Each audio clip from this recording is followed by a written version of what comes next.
decide on the policy repo rate after a detailed assessment of the evolving macroeconomic conditions and the economic outlook. The MPC voted unanimously to keep the policy repo rate unchanged at 5.25%. Consequently, the STF rate remains at 5% and the MSF rate and the bank rate at 5.5%. The MPC also decided to continue with the neutral stance. I shall now briefly set out the rationale for the MPC's decisions. The MPC noted that since the last policy meeting, external headwinds have intensified. Though the successful completion of trade deals augurs well for the economic outlook.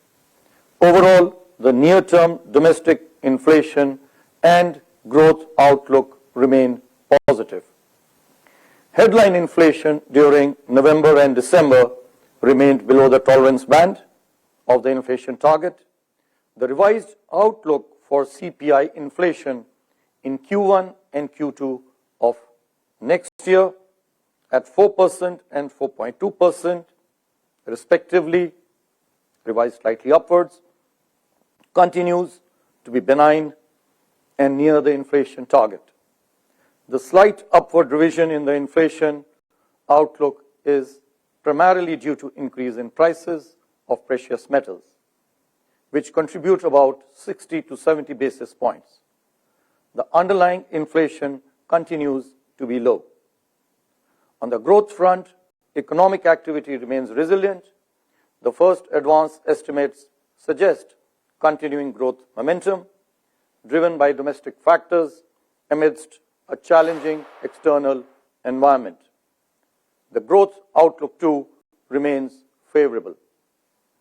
Based on a comprehensive review of the domestic macroeconomic conditions and the outlook, the MPC therefore was of the view that the current policy rate is appropriate, and accordingly it voted to continue with the existing policy rate. It also agreed to retain the neutral stance. Going forward, the MPC will be guided by the evolving macroeconomic conditions and the outlook, based on the data from the new series in charting out